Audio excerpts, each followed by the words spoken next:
पश्चिम बंगाल में बीजेपी को मिली प्रचंड जीत के बाद अब सरकार बनाने की कवायद तेज हो गई है। 8 मई को बीजेपी के सीएम के नाम का ऐलान हो सकता है तो 9 मई को बीजेपी सरकार का गठन होगा। चुनाव आयोग ने जीते हुए विधायकों की सूची राज्यपाल को सौंप दी है तो सरकार गठन के भव्य समारोह को लेकर भी तैयारियां शुरू हो गई हैं। इस बीच बंगाल के कुछ इलाकों में हिंसा की खबरों के बीच बंगाल पुलिस ने हिंसा के पीछे जो लोग हैं उन पर सख्त कार्रवाई की बात कही है। तो टीएमसी कार्यालय से हथियारों के बरामद होने के बाद पुलिस ने सर्च ऑपरेशन पूरे बंगाल में तेज कर दिए हैं। पश्चिम बंगाल में सरकार गठन की तैयारियां तेज हो गई हैं। 17वीं विधानसभा का कार्यकाल 7 मई को समाप्त हो रहा है।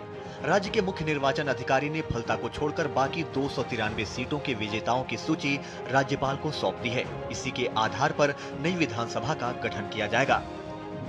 हम लोग नोटिफिकेशन ऑफ इलेक्शन कमीशन दे आए हैं, जिसमें आपके 294 में 293 सीट्स का जो इलेक्शन संपन्न हुआ है। एक फाल्टा का तो आपका रीपोल होगा 21 तारीख को। 293 सीट्स में कौन जीता है 293 सीट्स में, वो उसकी लिस्ट दे दिया। नई असेंबली कॉन्स्टिट्यूट करेंगे ऑनरेबल गवर्नर। चुनाव में मिली प्रचंड बहुमत के बाद भाजपा राज्य में पहली बार सरकार बनाने जा रही है। रविंद्रनाथ टैगोर जयंती के ऐतिहासिक दिन 9 मई को नई सरकार का शपथ ग्रहण होगा। शपथ ग्रहण समारोह के लिए ब्रिगेड ग्राउंड में तैयारियां चल रही हैं।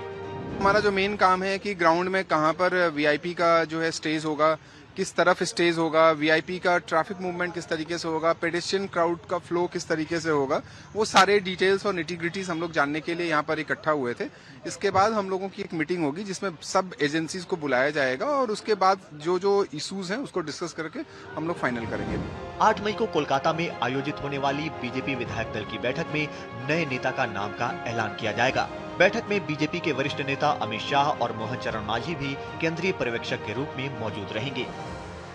9 तारीख सुबह 10 बजे प्रधानमंत्री, गृह मंत्री, भारत की शास्त्र मंत्री, हमारा राष्ट्रीय अध्यक्ष, उसका साथ साथ सारा बीजेपी का आला नेता या 20 राज्य की मुख्यमंत्री उस सेरेमनी में उपस्थित रहेंगे।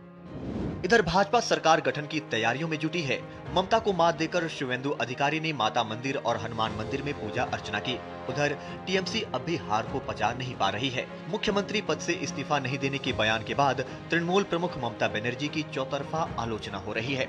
ममता जी की पैर के नीचे से जमीन जा चुकी है, उनको सत्य को स्वीकार करना चाहिए।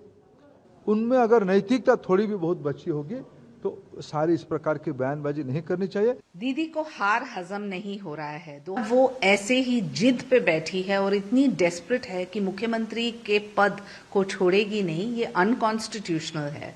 इलेक्शन कमीशन पहले गजेट देगा, गजेट नोटिफिकेशन गवर्नर को मिलेगा और उनको इस्तीफा तो देनी ही पड़ेगी।